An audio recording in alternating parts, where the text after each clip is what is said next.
The date is May 5, 2002. A chartered flight carrying some of the most recognizable faces in professional wrestling departs from London, bound for the United States. On board is a combustible mix of personalities, icons of the squared circle, primed by an open bar and frayed nerves after a grueling European tour. What ensues is now etched into wrestling infamy as the plane ride from hell. Tensions escalate as alcohol flows freely, stripping away any semblance of professional decorum. Ric Flair, the legendary Nature Boy, parades down the aisle wearing nothing but his signature robe, allegedly exposing himself to flight attendants. Curt Hennig, better known as Mr. Perfect, engages in a mid-flight scuffle with Brock Lesnar, a towering force of brute strength, nearly causing chaos at 35,000 feet. Meanwhile, Dustin Runnels, formerly Goldust, commandeers the plane's public address system in an inebriated haze. Reports of sexual misconduct by wrestlers toward flight attendants eventually emerged, resulting in lawsuits, firings, and permanent reputational damage. The incident remains a sobering reminder of the unchecked excesses that defined an era of wrestling. Scandals have always shadowed the glitz and glamour of professional wrestling, where larger-than-life personas often hide darker truths. Next up, the number 9 scandal on our list takes us further into the tangled web of power dynamics and abuse within the industry. The year is 1986, and Rita Chatton, the first female referee in the World Wrestling Federation, makes an explosive accusation against Vince McMahon, the organization's imperious chairman. Chatton alleges that McMahon sexually assaulted and raped her in the back of a limousine, an accusation that McMahon vehemently denies. The wrestling industry's response to Chatton's allegations was predictably and grotesquely protective of McMahon. She was systematically marginalized, her professional opportunities evaporated, and her credibility was relentlessly attacked. The Federation used its considerable media influence to discredit her, a tactic that would become depressingly familiar in subsequent decades of corporate misconduct revelations. Decades later, in the era of the Me Too movement, her story resurfaced, reigniting debates about the systemic silencing of victims in wrestling. While McMahon settled other allegations out of court and stepped down in 2022 amid new scandals, the shadow of Chatton's accusations remains a haunting testament to the price of speaking out in an industry dominated by powerful men. Number 8. Patterson and Garvin's sexual misconduct allegations represented a seismic revelation in wrestling's shadowy ecosystem. As prominent Federation management figures in the 1980s, they weaponized institutional power to systematically exploit vulnerable performers, transforming backstage interactions into a labyrinth of coercion and manipulation. These weren't mere isolated incidents, but a calculated mechanism of control. Young wrestlers, economically precarious and professionally dependent, found themselves trapped in an unspoken transactional environment where career advancement demanded personal compromise. Patterson, an openly gay man, occupied a particularly complex position, his marginalized identity paradoxically enabling predatory behavior within wrestling's hyper-masculine culture. The industry's response was quintessentially protective. Allegations were aggressively suppressed, victims silenced, and institutional accountability meticulously avoided. Patterson and Garvin suffered minimal professional consequences, a testament to the intricate protective networks shielding powerful men. This scandal emerged as a crucible moment, forcing wrestling to confront the performative violence underlying its theatrical spectacle, a brutal exposure of power's most insidious manifestations. Number 7. The scissor fight between Sid Vicious and Arn Anderson represents one of wrestling's most legendary moments of unscripted existential volatility, a confrontation that erupted into horrific violence. During a British wrestling tour, mundane tensions transformed into a catastrophic encounter, where Anderson and Sid savagely exchanged scissor blows, resulting in a grotesque tableau, with Anderson sustaining 20 stab wounds and 1.5 pints of blood spilled across the floor.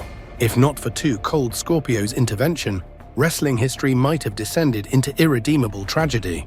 This wasn't merely a backstage brawl, but a profound sociological spectacle revealing wrestling's psychological underbelly.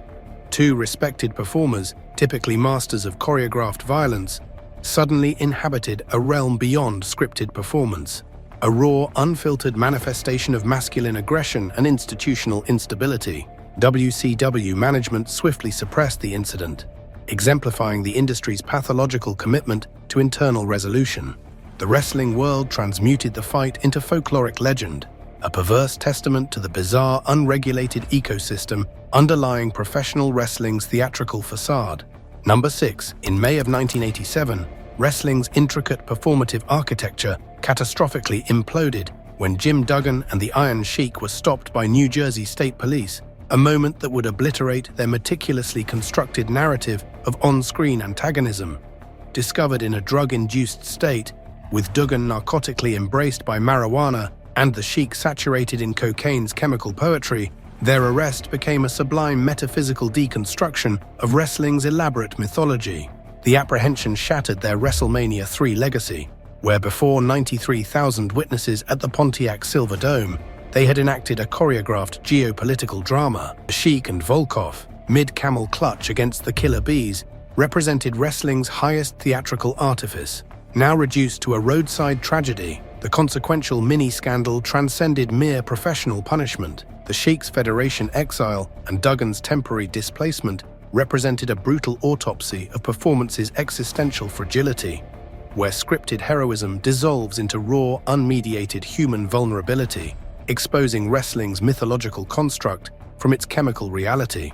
Number 5. The name Buck Zum Hof might ring a faint bell for wrestling historians.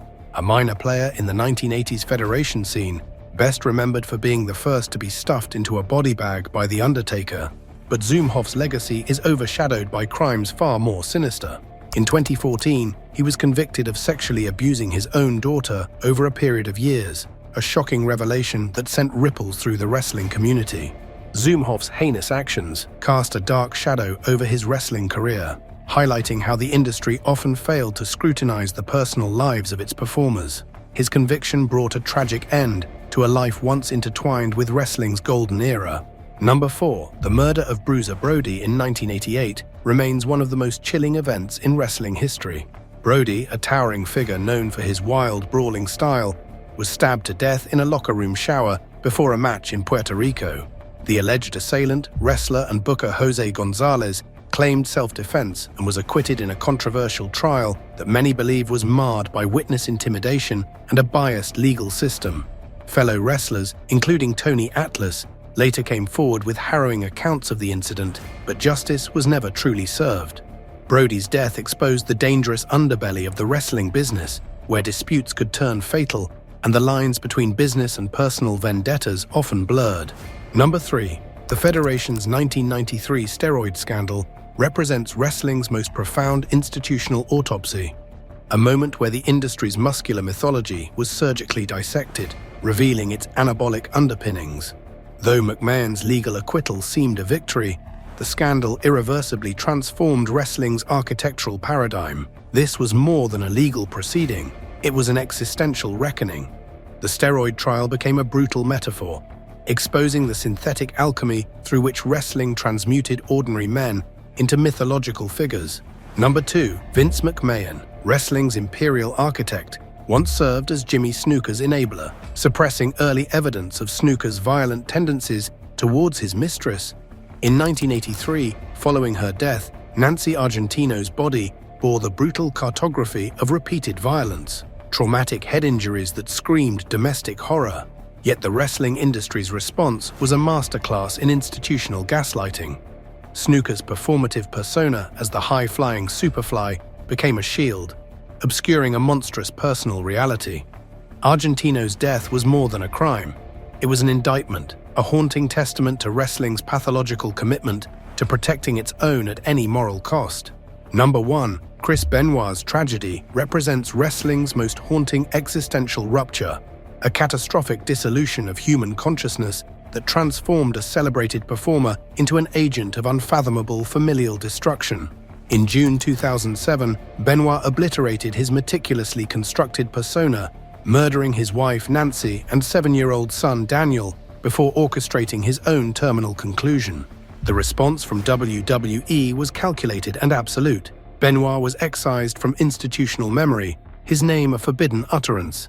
Yet the tragedy persists as a profound indictment, an unignorable testament to the human cost of an industry that sacrifices performers' neurological integrity at the altar of spectacle.